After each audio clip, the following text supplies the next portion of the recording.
couple of days ago, I published a short video in which I made two very, what I thought were straightforward points.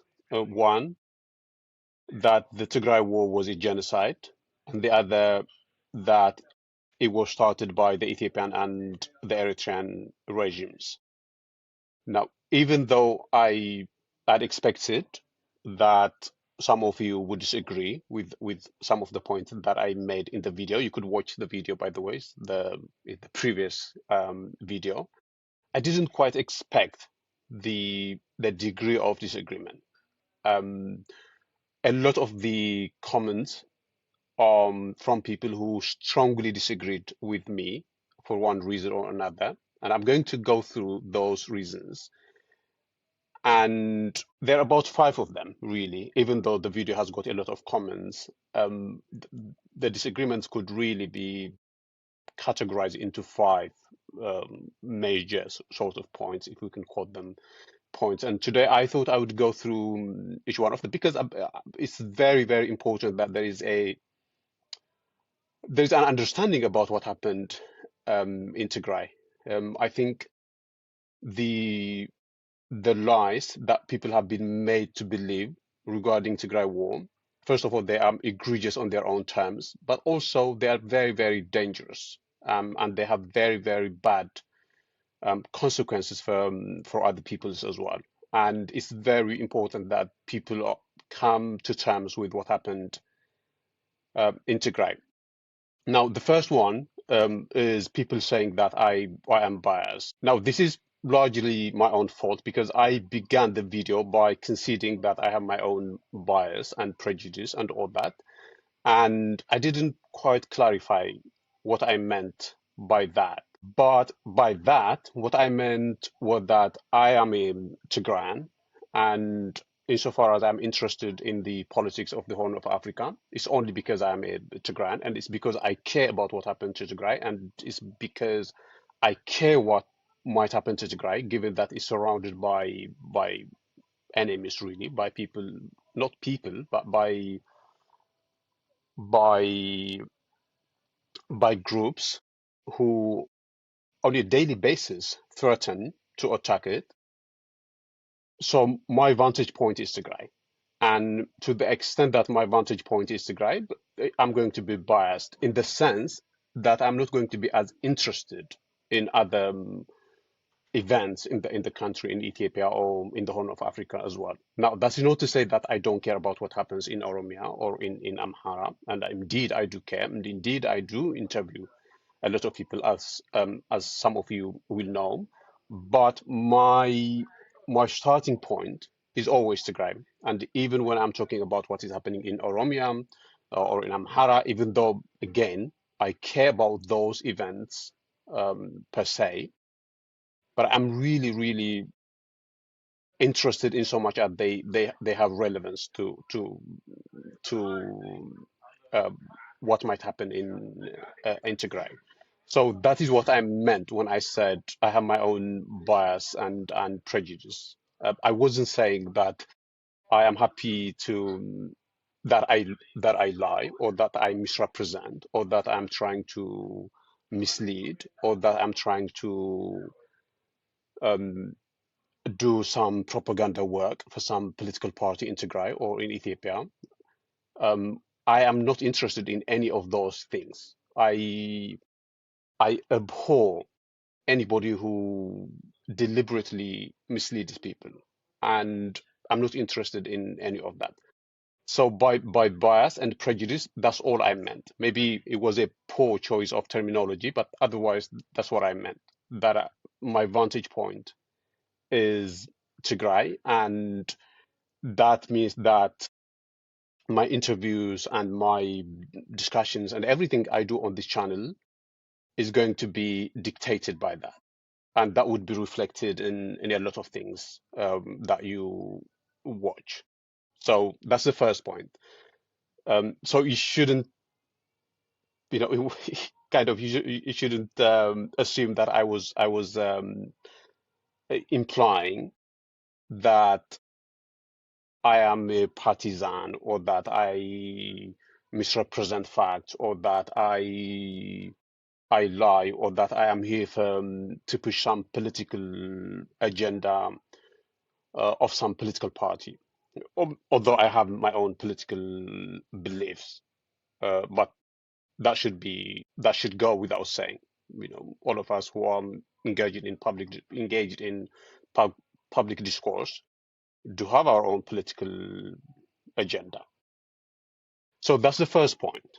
The second point is people simply refuting my claim that the Ethiopian and the Eritrean regimes started the Tigray war, uh, and the people latched on to the TPLF's claim that the TPLF shot the first bullet, and people have taken that to mean that the TPLF has started the war. Now, I'm going to give you facts here, and I'm going to trust that you're going to make the right conclusion yourselves. I think it's very important that there is an agreement on the facts, and then the conclusion simply follows from the facts. Now, I have a short note because I really wanted to represent the facts faithfully. So the first one, as I alluded to in the video I mentioned earlier, Abiy and Isaias had been planning for the war for a long time. This is something that has been reported by the New York Times, and I'm going to put a link to that article. This is something that has been reported by even us, by Tighat. Now, you could always say that Tighat is not a, a what is the word, a disinterested observer, and therefore that is biased. But anyway, I'm going to put links to that as well. I'm going to put links to other reports, very, very objective reporting. Or if you are interested in reading books, you can read, for instance, Tom Gardner, the Economist correspondent. Um, he has he has laid out how things developed from when Abiy came to power until the war started. So, for those of you who are interested in reading the written material, um, you could do that. But we have a lot of other material that we could summon to to make the point that Abiy, there is no doubt that Abiy and Isaiah started the war. Um, one of which is that uh, before the 3rd of November, a huge amount of weapons has been transported from Ethiopia to Eritrea. Now, this is something that is transparent from satellite evidence, from reporting again, from intelligence, and a lot of other resources. There is no doubt among sensible people, among informed people, there is no doubt about the fact that Ethiopia transported a lot of ammunition to Eritrea in preparation for the war. But again, I'm going to put links to this as well, so you could read and you could make up your own minds about this.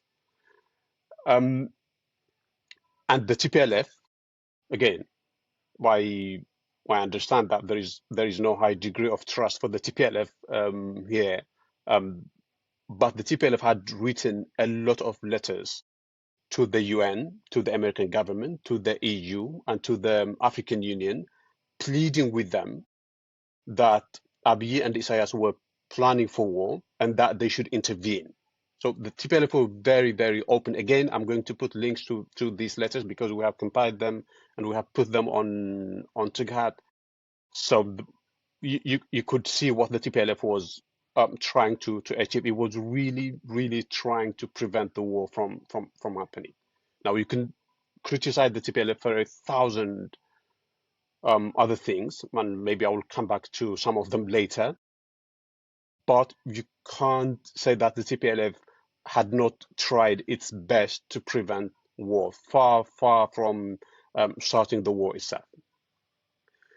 The other data point, which is really important in this context, is Abiy openly in public on TV threatening that he would attack Tigray if Tigray went ahead with elections. I think most of you will remember this. Abiy appeared on TV and said that children and mothers would cry if Tigray went to elections, because the election that Tigray held was one on the surface, at least. That wasn't the main reason, but on the surface, that was one of the bone of contentions, and actually that was the immediate trigger for the war. But anyway, Abiy was very, very clear. He said that if Tigray went to elections, that he was going to attack Tigray. Now, you could say that the Tigrayans in general and the TPLF in particular shouldn't have gone for elections, but that is a separate argument. And you're making a very, very dangerous case anyway. You're saying that the going to elections is good enough reason to cause or to warrant that the federal government intervened militarily. That's a very, very dangerous argument that somebody who says these things would be making.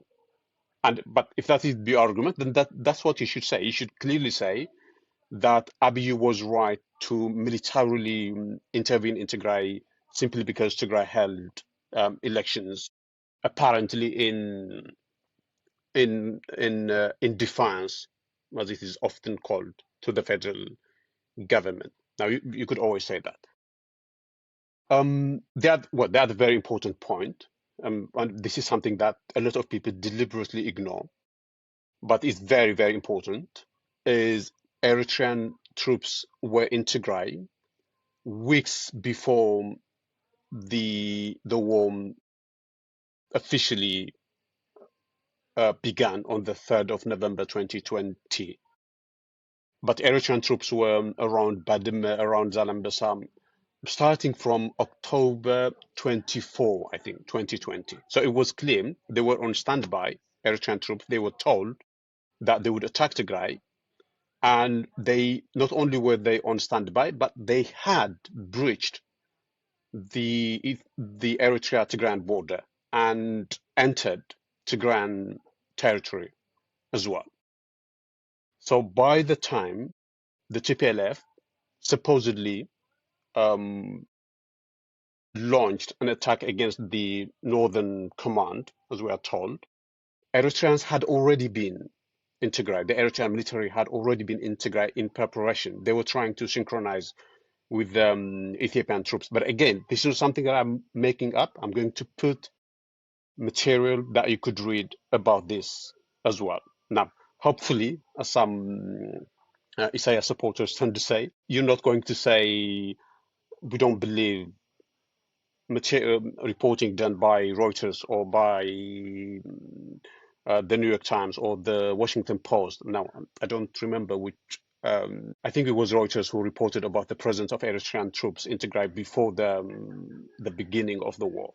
So I'm going to put links to this as well. And one final point in this regard is, I think most of you will have heard, the former Amhara police commissioner who's dead now. I forgot his name. Openly saying on TV that the Amhara special forces were told to be on standby to invade Tigray from Western Tigray. Is publicly available again, the video where he said that during when he was inaugurating a book that he had written, and he was very open. He gave a step-by-step account of what they were doing by way of preparation. So very, very open. I'm going to put a link to that. Now, we have this on the one hand, and then on the other hand, we have the TPLF shooting the first bullet, as well as the TPLF itself has admitted. Now, we will never know if the TPLF has indeed shot the first bullet, because it is true that one TPLF official had said it.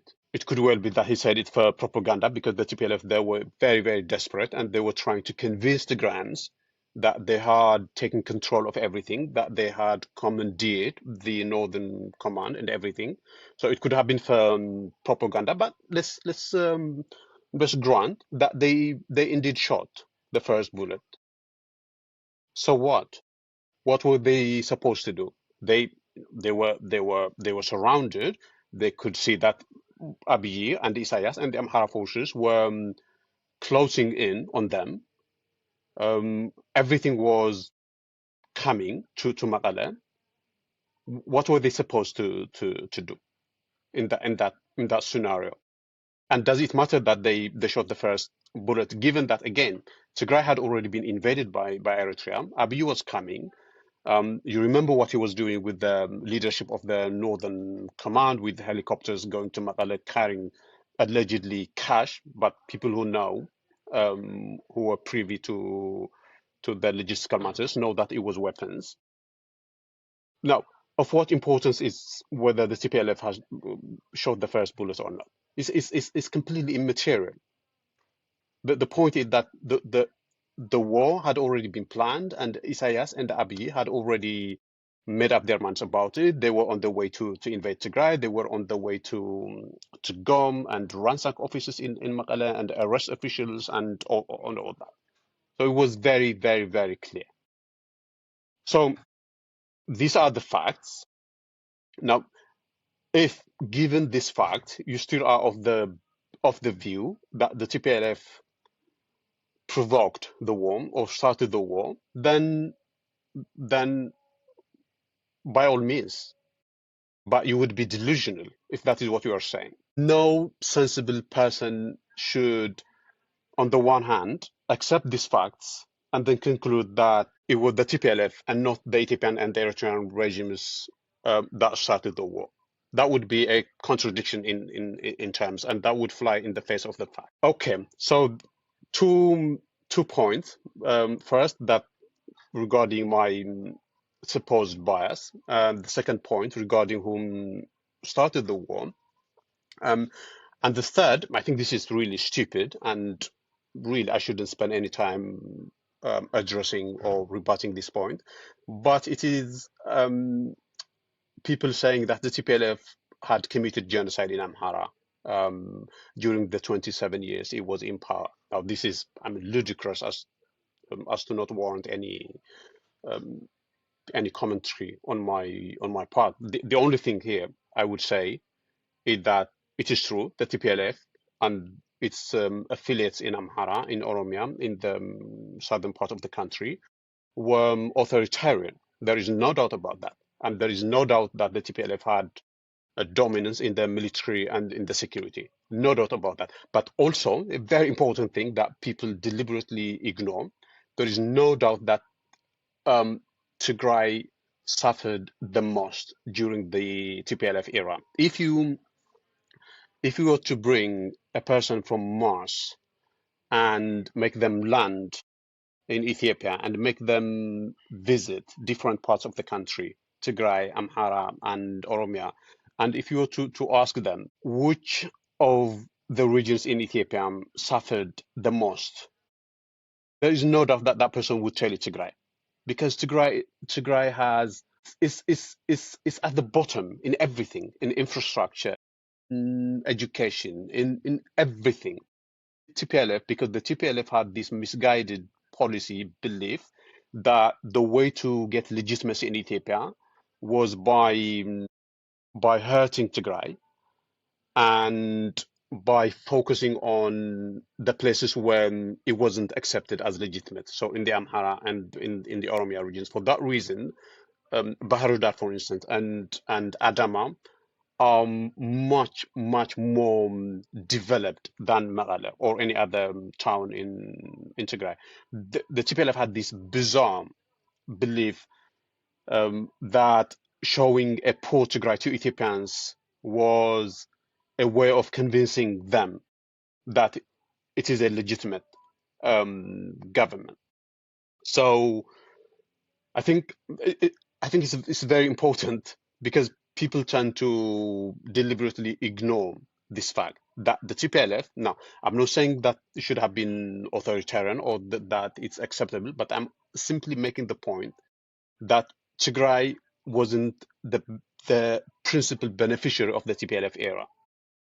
But to say that the TPLF had committed genocide in the Amhara region, and there is an extreme laughable version of this, which is the allegation that the TPLF used, the TPLF had sterilized Amhara women to control the population and all that. Now, when you hear comments like that, you should just laugh and move on. And that's as much as I'm going to say about this. The fourth point is people saying that, but the TPLF had, during the Tigray war, during the recent Tigray genocide. Now, I'm going to come with why I believe it's a genocide. But anyway, it's people saying that the TPLF invaded Amhara and Afar. Now, it is true that TPLF troops had advanced to Amhara and to Afar, although they made it very, very clear that they didn't intend to occupy any land. They were not trying to annex any territory. They were not trying to bring about administrative change in the Amhara in the Afar region. The only reason they had to advance was because Abiy had laid a siege on Tigray, and he refused to lift the siege, and people were suffering, and the TPLF didn't have an option other than to try to break off the siege that was imposed on Tigray. Now, there are many reports that some TPLF troops went to Afar and to Amhara and committed crimes. Now, I'm not, I'm not denying that. That is true. But to say that the TPLF invaded Amhara and Afar is to completely fail to understand what they were trying to do and why they were forced to go into the Amhara and the Afar region, because there was simply no other way of engaging the Ethiopian troops, because from Tigray they had cleared them out, and of course among Tigrayans there is this debate whether the Tigrayan the Tigrayan forces should have tried to free Western Tigray rather than try to advance to Addis Ababa. Now that is a political decision they made. Some people think it wasn't the right decision. Some people think that was the right decision because they had to try to topple the regime. But that's again a political debate that we could have another time. But again, the point is that they didn't advance, or they didn't make incursions into Afar and Amhara to control any land or to invade or to bring about change or anything. They had to go there because that is where the Ethiopian troops were stationed. And there simply was no other way of engaging the Ethiopian troops without making incursions into Afar and Amhara. Now, if you are saying that the TPLF should have, the Tigrayan forces should have remained in Tigray, confined in Tigray with the siege in place, then what you are saying is that they shouldn't have tried to end the siege, which Abiy had refused to do peacefully.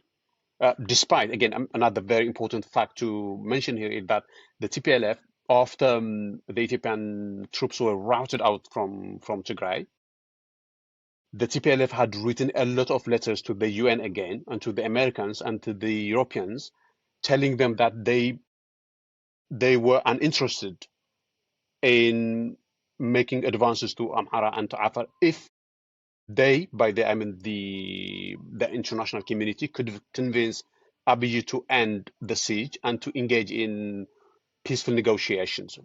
So the Tigrayan forces were very clear about that. So to say that they invaded Amhara and Afar is completely misunderstand why, first of all, they had to go there, and what it would have meant if they hadn't done that. Um, the final point is regarding genocide. Now, this is a big point, and maybe this is something that I will have to return to another time. But now I'm going to make the broad outlines as to why I believe it's a genocide. Now, most of you are happy to concede that at least 500,000 Tigrans were killed. I don't think there is any doubt about that. Um, Now, in my previous video, I said 1 million. Again, when I try to do the math and all that, that is the number that appears to be more reasonable to me. But let's just grant the kind of the loss limit. And I think 500,000 is the loss. I don't think anybody is doubting that. So let's first state the damage that was done to Tigray, because I say that because I don't think there is any disagreement or any doubt about the biblical damage that was wrought on Tigray. Where people seem to have some disagreement is whether there was an intention to destroy Tigrayans as a group, because that is what we have to demonstrate if we were going to say genocide. So, and that is where there needs to be more discussion. But in terms of destruction, 500,000 people killed by Eritrean and Ethiopian troops. Tigray's infrastructure completely destroyed. Again, this admitted or conceded on TV by Ethiopian officials, including the deputy chief of staff. What was his name? Ababam, I forgot his name. But he, again, I'm going to put a link to that interview on, I think, on the state broadcaster, where he said that the intention of the war was to destroy, to cripple Tigray's economic infrastructure, and that he proudly said that that had been achieved. So they are very, very open about their intention to destroy Tigray's infrastructure. So 500,000 people killed, Tigray's economic infrastructure destroyed, and tens of thousands of Tigrayans cleansed of their homes, principally from Western Tigray. Again, deliberately, with Abiy giving clear instructions to the Amhara forces who now occupy Western Tigray that they should cleanse the area of Tigrayans. And during the war, outside Tigray, in places like Addis Ababa, where you think people are modern or people belong to the 21st century, it was acceptable.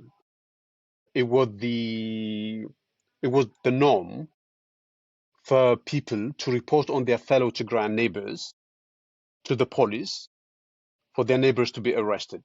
And indeed, almost to a man and a woman, Tigrayans outside Tigray in Ethiopia were put in what I might describe concentration camps, really. And the then Addis Ababa mayor, I say then, but she still is the mayor, again appeared on TV and said that all Tigrayans were guilty until proven innocent. So a complete reversal of the basic foundation of justice, which is that all of us are innocent until proven guilty. But she openly went again, appeared on TV and said Tigrayans were guilty until proven innocent, which was why now once you make that is your working assumption, then it becomes completely justifiable to arrest any Tigrayan.